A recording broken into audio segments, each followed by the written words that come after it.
আমরা আল্লাহ তাআলার কাছে মুসিবত আসলে আমরা কিভাবে আল্লাহ তাআলার কাছে সাহায্য চাইব? সাহায্য চাওয়ার পদ্ধতি হলো দুইটা। কয়টা?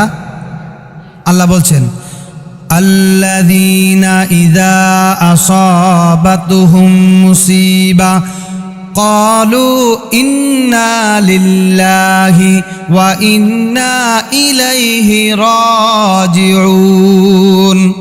আল্লাহ তাআলা বলেন, কুমুন মুমিন বান্দা যখন মুসিবতের মধ্যে পতিত হয়, বিপদ যখন চলে আসে, মুমিনের এক নাম্বার করণীয় হলো মুমিন বলবে ইন্না লিল্লাহি ওয়া ইন্না ইলাইহি রাজিউন।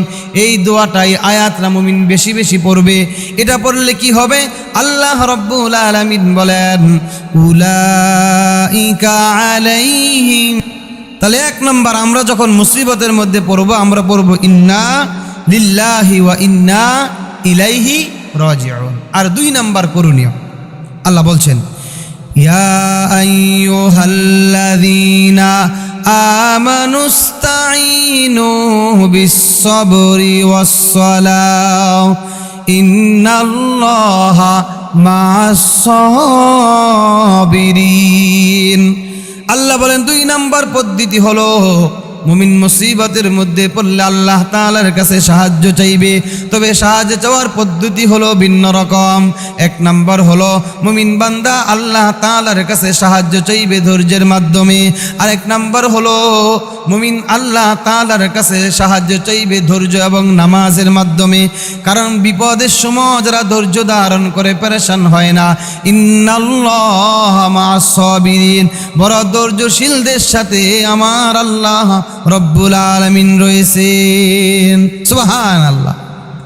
এই জন্য বিপদ আসলে ধৈর্য ধারণ করার দরকার আছে না নাই? এই জন্য আল্লাহ তাআলা বলেন যে হে মুমিন বান্দারা, তোমাদেরকে পরীক্ষা করব। এই পরীক্ষায় তোমরা যদি সফলতা অর্জন করতে চাও তাহলে ধৈর্যের পরিচয় দাও।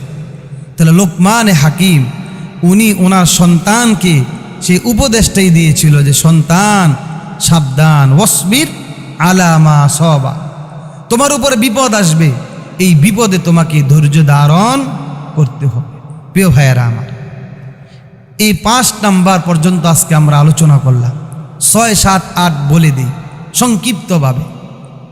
লোকমানে হাকিম তার সন্তানকে বলছে, ও সন্তান আমার, তুমি তো আল্লাহর ইবাদত করবে, তুমি শিরিক করবে না, গুনাহের কাজ করবে না, নামাজ ছাড়বে না, সৎ কাজের আদেশ করবে, অসৎ পথ থেকে মানুষকে বাধা দিবে এবং ধৈর্য ধারণ করবে। তোমার আরেকটা আমল উপদেশ আমি তোমাকে দিয়ে যাচ্ছি, ও সন্তান আমার সাবধান, তুমি দুনিয়াতে মানুষের সাথে অহংকার করবে না, অহংকার করে দম্ভ ভরে তুমি চলাফেরা করবে না। কিব্র শব্দের অর্থ হলো অহংকার, ক্ষমতার অহংকারী দেখানো, যে তার চেয়ে আমার ক্ষমতা বেশি, তার চেয়ে আমার এলেম বেশি, তার চেয়ে আমার যোগ্যতা বেশি, তার চেয়ে আমার টাকা ধন সম্পদ অনেক বেশি। যারা এগুলো করে, অহংকার করে, যারা দুনিয়াতে অহংকার করে, অহংকার প্রদর্শন করে, অহংকারকারীদেরকে আল্লাহ পছন্দ করেন না। আল্লাহ রব্বুল আলামিন লোকমানে হাকিমকে বলছেন, লোকমানে হাকিম তার সন্তানকে বলছেন, ওয়ালা তামশি ফিল আরদি মারহা, তুমি দুনিয়াতে দম্ভ ভরে চলাফেরা করবে না, তুমি দুনিয়াতে দম্ভ ভরে তুমি চলাফেরা করবে না, অহংকার নিয়ে চলাফেরা করবে না। কারণ ইন্নাল্লাহা লা ইউহিব্বু কুল্লা মুখতালিন ফাখুর, যারা অহংকারী হয়, যারা অহংকার করে, এদেরকে আল্লাহ তাআলা পছন্দ করে না। অহংকার তো একমাত্র আল্লাহ তাআলা করবেন, কারণ আসমান আল্লাহর, জমিন আল্লাহর, সব কিছুর আল্লাহর মালিক। আর ওয়ালাহুল কিবরিয়াউ ফিস সামাওয়াতি ওয়াল আরদ, আর আসমান আল্লাহর, জমিন আল্লাহর, অহংকার করবেন কে? আল্লাহ রব্বুল আলামিন। এই জন্য লোকমানে হাকিম তার সন্তানকে উপদেশগুলো দিয়েছেন, ও সন্তান আমার, ও সন্তান আমার সাবধান, তুমি অহংকার করবে না, অহংকার করে দুনিয়াতে চলবে না। কারণ যারা অহংকারী হয়, যাদের মধ্যে যাররা পরিমাণ অহংকারী রয়েছে, এরা জান্নাতে প্রবেশ করবে না। নবীজি বলছেন, লা ইয়াদখুলুল জান্নাতা মান কানা মিসকালু যাররাতি মিন কিবরিন।